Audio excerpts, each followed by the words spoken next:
presenting by Deep Music।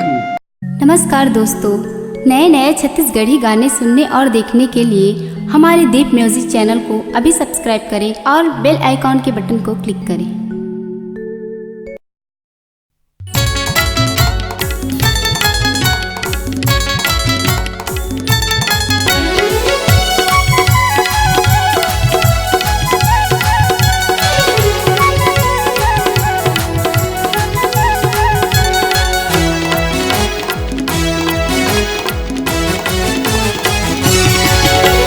सज धज के गोरी तय होके तैयार, आ जाबे रानी मोर गाँव बाजार।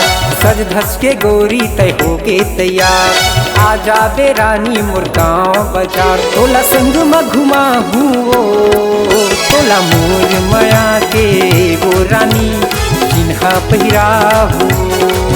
तोला मोर माया के वो रानी झुमका पहिराहूँ। मैं होके तैयार, आहू दीवाना तोरे गाँव बाजार। सज धज के राजा मैं होके तैयार, आहू दीवाना तोरे गाँव बाजार। बोला संग माँ घुमाबेगा, बोला तोर माया के राजा चिन्हा पहिराबेगा। बोला तोर माया के राजा चिन्हा पहिराबेगा।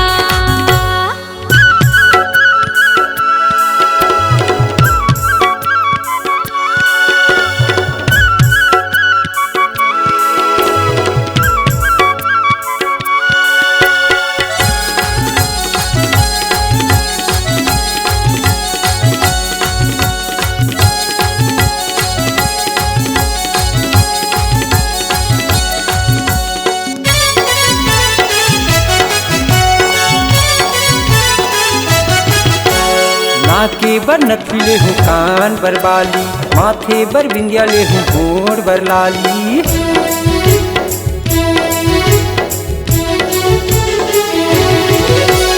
नाके बर नथी ले बे कान बर बाली, माथे बर बिंदिया ले बे होड़ बर लाली।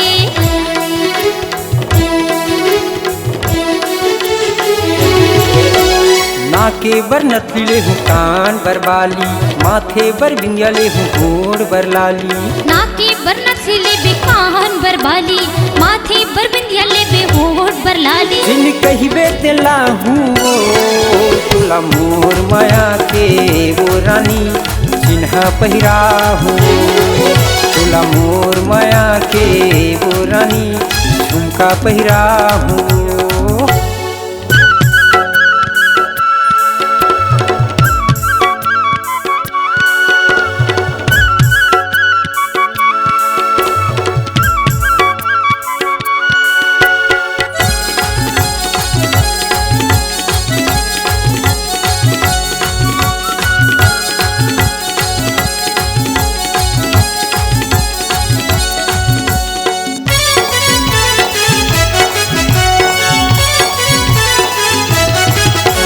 पावे पर पैरी ले हूँ काधी छम छम, नाचबे झुम झुम के मन हो ही मगन।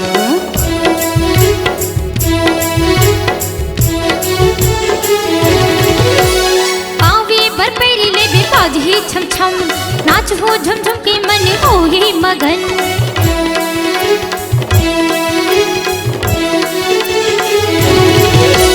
पावे पर पैरी ले हूँ काधी छम छम, नाचबे झुम झुम के मन हो ही मगन। पावे पर पैरी ले बे काधी छम छम, नाच हो झुम झुम के मन हो ही मगन। तोर गहना सजाहूँ तोला मोर माया के वो रानी चिन्हा पहिराहूँ। तोला मोर माया के वो रानी झुमका पहिराहूँ। सज धज के गोरी तय होके तैयार, आ जाबे रानी मोर गाँव बाजार। सज धज के राजा मैं होके तैयार, आहू दीवाना तोरे गाँव बाजार। तोला संग में घुमाहूँ तोला मोर माया के वो रानी चिन्हा पहिराहूँ। बोला तोर माया के राजा चिन्हा पहिराबेगा। तोला मोर माया के वो रानी झुमका पहिराहूँ।